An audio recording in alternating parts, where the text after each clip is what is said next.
কয়দিন কথা বলেছেন? কিসের সাংবাদিক আপনি? আপনাকে তো ভিক্ষা করে খাওয়া দরকার।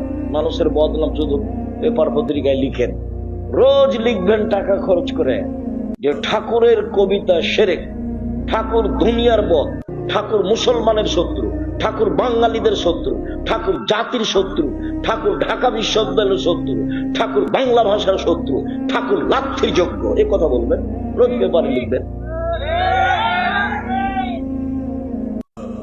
আর বলবেন যে বেগম রোকেয়া সবচেয়ে খারাপ মহিলা, বলেন বেগম রোকেয়া সবচেয়ে খারাপ মহিলা। তাহলে বুঝবো যে আপনার কিছু বিদ্যা বুদ্ধি আছে। একটা সিগারেট দেয়, তার জন্য বলেন অমুকের চরিত্র ফুলের মতো পবিত্র। তোমাদের এই ছেলেপেলার আমি চরিত্র খুব ভালো বুঝি না, খুব ভালো বুঝি আমি।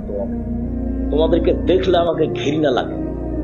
যখন রাস্তায় ছুটো মোটর সাইকেল নিয়ে আর এই সেই নিয়ে, তখন তুমি মনে করো না যে আমি খুব ফুর্তিতে আছি।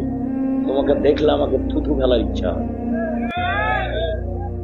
কারণ তুমি নিম্ন শ্রেণীর জাতির, তুমি সবচেয়ে খারাপ জাতির জন্য তুমি বোঝা। তুমি জাতির কি করতে পারো? তুমি জাতির কি করতে পারো? তোমার বড় ডাক্তার জাতির কি করতে পারে? ব্যতিক্রম আছে এই কথা আমি বলি না যে নেই। প্রায় ডাক্তারই যদি ওই কোম্পানির ওষুধ রেখে যে কোম্পানি তাকে টাকা দেয়, তো ডাক্তারটাও পশু। যে ইঞ্জিনিয়ার চুরি করে, ও আর বাপে বলেছে যে আমার ছেলে মেধাবী, গোল্ডেন পেয়েছে, লন্ডন থেকে পড়েছে, তো চুরি করে। একটা রাস্তা করতে দিলে যা টাকা দিয়েছে তার 3 ভাগ খায় না, 1 ভাগ কাজ করে। কিসের ইঞ্জিনিয়ার ও? কে বলেছে ও জাতির জন্য কল্যাণ চাই?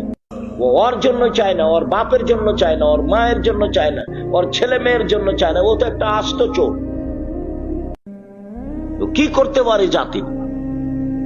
শিক্ষা কাকে বলে? আল্লাহ নবী বলছেন, আল্লাহুম্মা ইন্নী আউযু বিকা মিন ইলমিন লা ইয়ানফা। ওই বিদ্যা চায় না যে বিদ্যা উপকার করে না। আল্লাহ তুমি আমাকে ওই বিদ্যা থেকে বাঁচাও যে বিদ্যা উপকার করে না। আল্লাহ তুমি ওই বিদ্যা থেকে বাঁচাও আমাকে যে বিদ্যা উপকার করে না।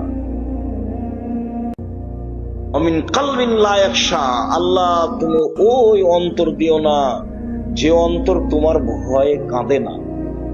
আল্লাহ তোমার কাছে ওই অন্তর থেকে বাঁচতে চায় যে অন্তর, যে দিল, যে কলিজা তোমার ভয়ে কাঁদে না। আমিন নাফসিন লা তাসবা।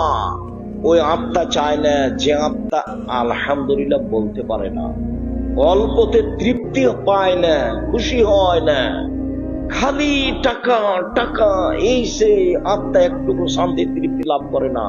ওই আত্মা থেকে বাঁচাও, ওই আত্মা আমি চাই না। আমিন দাওয়াতিল লা ইস্তাজাবা লাহু। ওই দোয়া করতে চায় না যে দোয়া কবুল হয় না। রাসূল সাল্লাল্লাহু আলাইহি ওয়াসাল্লাম দিন রাত বলতেন, বুখারী মুসলিমের হাদিস। এই ভাবি বলতেন। তো যে বিদ্যা আপনাকে কবর দিল, আপনার ছেলেকে কবর দিল, আপনার মেয়েকে কবর দিল, আপনার পরিবারকে কবর দিল, সবাকে ধ্বংস করলো, সেই বিদ্যা নিয়ে আপনি খুশি হলেন কি করে? ছেলে আমার গোল্ডেন পেয়েছে, ছেলে আমার লন্ডনে থাকে, সিটিজেন নাগরিক হয়েছে। তো এটা আপনার কি উপকার আসলো? আপনি কি দিয়ে বুঝলেন এটা ভালো? আপনার অনুভূতি নাই, যার কারণে আল্লাহ বলছেন বুঝেও বুঝে না ওরা, অন্তর আছে বুঝে না। বুঝা দরকার ছিল।